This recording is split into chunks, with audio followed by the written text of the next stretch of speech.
TLP दस्ते से भारतीय 50,000 रुपए की करेंसी मिली है। साद रिजवी वाकई जाँ बहक हो गए। ये बड़ा जरूरी है कि ये बात सामने आए।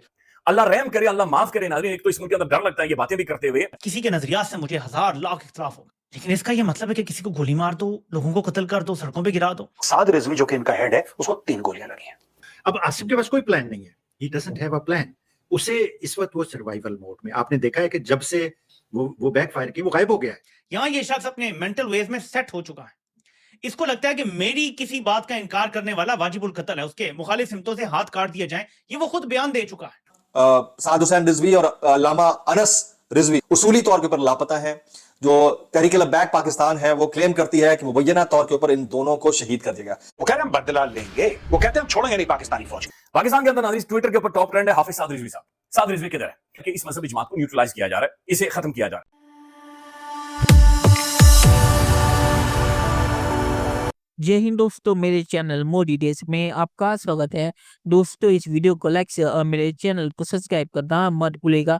तो दोस्तों, इस तरह के खिलाफ पाकिस्तान में जो टीएलपी का प्रोटेस्ट हो रहा था, उसमें पाकिस्तानी पुलिस और रेंजर ने गोलियां चला के 200 से 50 बंदूकों को मार दिया। और एक खबर भी आ रही थी कि उसमें ही टीएलपी के जो लीडर है साजिश भी, उन्हें भी गोलियां लगी है और वो मारे गए हैं या बहुत क्रिटिकल कंडीशन में, जिसे उसके बाद पाकिस्तानी पुलिस ने डिनाई करके कहा कि हमने साजिशी को गिरफ्तार कर लिया है और उन्हें गोलियां नहीं लगी।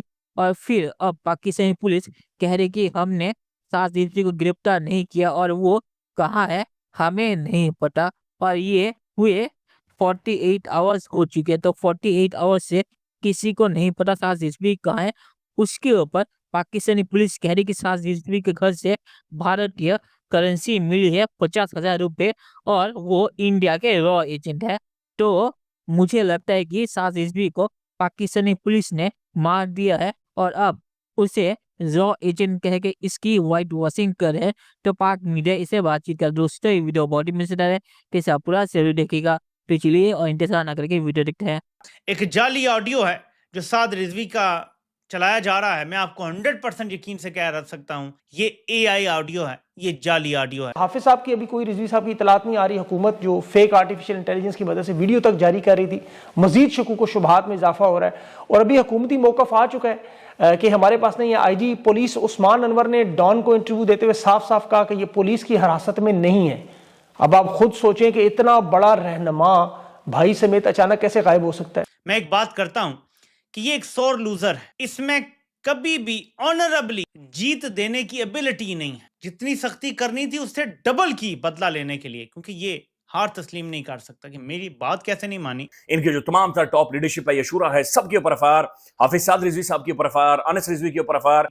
अच्छा, एक और चीज ये बिलीव करता है कि जो कंपनी का सरबराह है वो एक्चुअली मुल्क का हुक्मरान होता है, बादशाह होता है, कि वो खलीफा होता है। ये इसके अंदर एक दिमाग में खन्नास है। आपको पता है कि कई मौलवियों से इसने बयान भी दिलवाए हैं, अमीर की अतात करनी पड़ती है आपको, जो बादशाह होता है या खलीफा होता है उसकी अतात करनी पड़ती है। तो ऐसे बयान दिलवाए क्योंकि ये इस शख्स की एक्चुअल सोच है। एक सीरियल किलर की कहानी स्किज़ोफ्रेनिया का शिकार होता है, ऐसे काम करता है जिसके बारे में उसे बाद में पता भी नहीं चलता कि उसने किए हैं, और किए हैं तो क्यों किए हैं, कब किए हैं, उसे कुछ पता नहीं होता। बाज लोग अपने दिमागी हालात के मुताबिक इतने सेट हो चुके हैं अपने वेज में कि वो समझ ही नहीं पाते कि वो क्या कर रहे हैं। यहाँ ये शख्स अपने मेंटल वेज में सेट हो चुका है। इसको लगता है कि मेरी किसी बात का इनकार करने वाला वाजिबुल कत्ल है, उसके मुखालिफ सिमतों से हाथ काट दिए जाएं। ये वो खुद बयान दे चुका है। ये मैं अपने पास से बात नहीं कर रहा, ये उसका रिकॉर्डेड बयान मौजूद है कि जो रियासत की बात नहीं मानते, और आपको सबको पता है कि रियासत ये अपने आप को खुद कहते हैं, जो रियासत के मुखालिफ खड़े होते हैं, जो रियासत की बात नहीं मानते, उनके मुखालिफ सिमतों में हाथ और पांव काट दो। मतलब जो फिरौन ने किया था, फिरौन भी यही कहता था कि रियासत की बात मानो और ना तुम्हारे हाथ और पांव जो है वो मुखालिफ सिमत में काट दूंगा। अब आसिफ के पास कोई प्लान नहीं है, he doesn't have a plan. उसे इस वक्त वो सर्वाइवल मोड में, आपने देखा है कि जब से वो बैकफायर की, वो गायब हो गया है, कहीं भी आपको नजर नहीं है। देखिए, जालिम आदमी बुज़दिल होता है।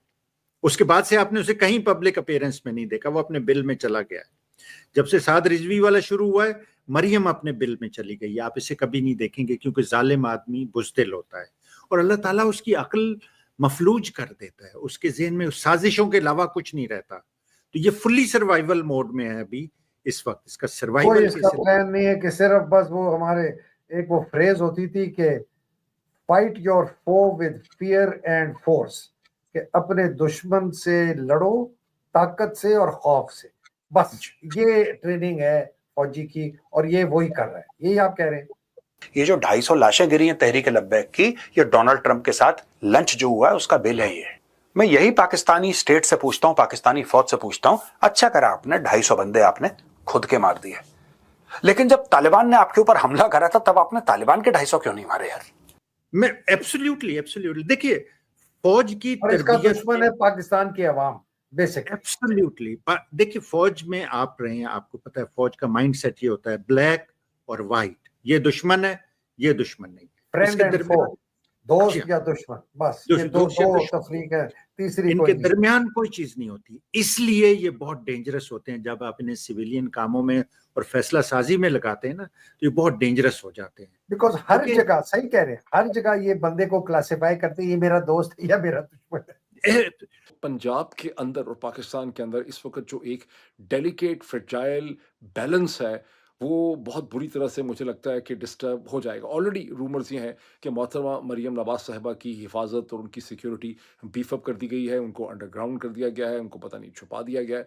सब इस किस्म की रूमर्स जो हैं इस हवाले से चल रही हैं। चलिए दोस्तों, इस वीडियो बात करें तो मुझे इसीलिए लगता है कि साज रिजवी को पाकिस्तानी सरकार ने मार डाला है, क्योंकि इन्होंने साज रिजवी की AI ऑडियो जारी की थी।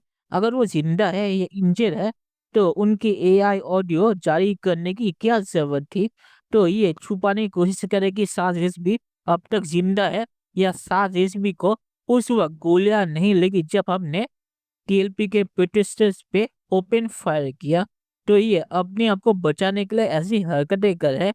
और अगर वो जिंदा होते, साज रिजवी और पाकिस्तान सरकार के कस्टडी में ना होते, तो वो किसी ना किसी तरीके से कोई ना कोई ऑडियो जरूर भेजते। ऐसा नहीं कि साज रिजवी के पास ऐसा कोई तरीका नहीं है ऑडियो रिकॉर्ड करके सोशल मीडिया पे डालने का। तो मुझे लगे साज रिजवी अब जिंदा नहीं है, और इसीलिए पाकिस्तान सरकार ऐसी हरकतें कर रही है। पहले उन्होंने गोलियां मारी और फिर उसे छुपाने के लिए कि साज रिजवी ठीक है, ये कहा कि हमने साज रिजवी को अरेस्ट कर लिया है। और जब लोगों ने पूछा कि अरेस्ट किया है तो वो कहाँ पे है, तो उन्होंने कह दिया कि हमने अरेस्ट नहीं किया, साज रिजवी मिसिंग है। तो मुझे लगता है कि साज रिजवी अब जिंदा नहीं है, और उसे छुपाने के लिए ऐसी हरकतें कर रहे हैं। और जो ये कह रहे कि साज रिजवी इंडिया के रॉ एजेंट है, और हमने उनके घर पे जो रेड किया उसमें हमें 50,000 इंडियन रुपीस मिले। तो साज रिजवी अगर 50,000 में बिकने को तैयार है, तो ये तो बहुत ही सस्ती कीमत है। और अभी उन्हें पता चला कि साज रिजवी इंडिया के रॉ एजेंट है, या अभी उन्हें मौका मिला रेड करने का, ते हरकत है पाकिस्तानी आर्मी या पाकिस्तानी पुलिस इसलिए करे ताकि फ्यूचर में जब उनकी लाश मिले, क्योंकि साज रिजवी को दिखाना तो पड़ेगा ही। तो ये कैसे कि देखिए रॉ एजेंट है, इसीलिए हमें इन्हें मारना पड़ा या ये मारे गए। ताकि मैं ये कहूँगा कि TLP का जो प्रोटेस्ट है, जब साज रिजवी की लाश मिलेगी तब ये और भी ज्यादा खतरनाक होगा। और TLP पाकिस्तानी आर्मी की प्रॉक्सी है, और पाकिस्तानी आर्मी ने ये हरकत ट्रम्प को खुश करने के लिए की। तो पाकिस्तानी मीडिया को कम से कम सच कहना चाहिए इस पे। तो चलिए देखते हैं कि फ्यूचर में क्या होता है। दोस्तों वीडियो देखने के लिए बहुत शुक्रिया, और हमें सब्सक्राइब करना मत भूलिएगा। Thank you very much.